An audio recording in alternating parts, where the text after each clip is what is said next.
The History of Mount Moriah Baptist Church, Part 1. In 1885, 26 earnest Christians obtained their letters from the Rehoboth Baptist Church and founded Mount Moriah Baptist Church. The name of the church was suggested by one of the members, and the name was unanimously accepted by all.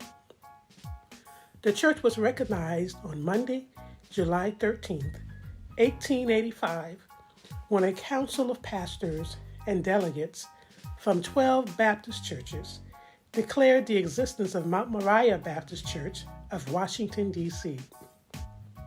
The churches included Shiloh, Bethlehem, St. Luke's, Virginia Avenue, Enon, Walker Memorial, Macedonia, First, Third, and Fourth Baptist Church of Washington, D.C., along with Beulah and the Third Baptist of Alexandria, Virginia. Mount Moriah's first services were held in the home of Brother Sampson and Sister Fanny Katie Thomas, located at 1220 2nd Street Southwest, Washington, D.C. Reverend Henry Scott was the first pastor of Mount Moriah Baptist Church. He led the church as pastor for 7 months. On Sunday, November 8, 1885, the first Sunday school was organized by Reverend Scott with a total of 12. Brother James Short served as the first superintendent of the Sunday church school for 8 months. Reverend Scott later resigned as pastor to enter another field of work. On Friday, May 7, 1886, Reverend James Clinton Dent, wife Mary, of Charles County, Maryland, accepted the calling to become the second pastor of Mount Moriah Baptist Church and to continue to teach God's Word to his people. Reverend Dent began his pastorate on Sunday, June 5, 1866. The membership grew to the extent that the church relocated to a second house of worship at 3rd and Van Streets, Southwest, in 1887. Under the steadfast pastorate of Reverend Dent, Mount Moriah not only grew in number and financial security, it found the need for a larger house of worship.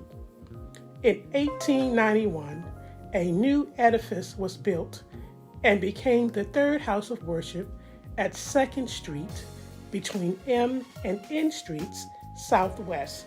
In 1900, this building was remodeled and free from debt in 1906.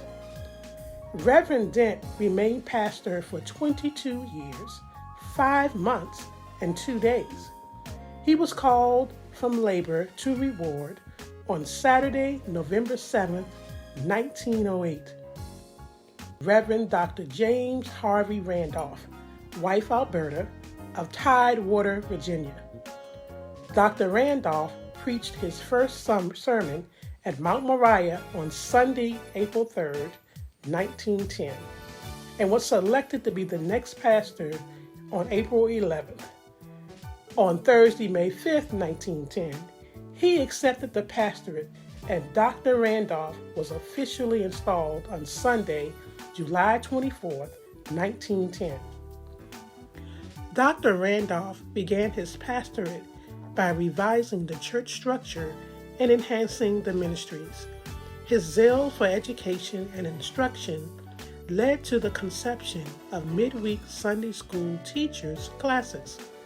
He forged alliances with religious institutions, conventions, and conferences, and served as executive secretary of the Lock Carey Baptist Foreign Mission Convention from 1918 to 1940. Dr. Randolph encouraged Mount Moriah in its local and foreign ministry work. Though small in stature, Dr. Randolph was a man of enormous vision, courage, and humility. It was indeed that vision which sparked his architectural design for Mount Moriah's fourth house of worship at 3rd and L Streets Southwest. The ground was broken on Monday, February 18, 1924, and the cornerstone was laid on Friday, May 30th, 1924. The church was dedicated on Sunday, September 20th, 1925, and the mortgage was burned on Sunday, April 1st, 1951. Mount Moriah was housed in this location for 34 years. This building was one of the most beautiful and historic edifices in the city by its members and the community. However, because of the Southwest redevelopment, the church was forced to sell the 3rd and L Street location to the Redevelopment Land Agency for $361,000. On Sunday, February 2nd, 1954, the members processed in a 200-car motorcade to his fifth house of worship at 17th and East Capitol Streets, Northeast. Dr. Randolph served faithfully as pastor of Mount Moriah for 50 years until July 6, 1960, when he passed away at the age of 90. His tenure as pastor for this period distinguished him as the Dean of Baptist Pastors in the Washington, D.C. area, having pastored a single church longer than any other pastor in this city at that time. While Dr. Randolph's death marked the end of an impressive, spirit-filled tenure of dedicated teaching, preaching, and counseling, it signaled the beginning of a new era of community-based evangelism.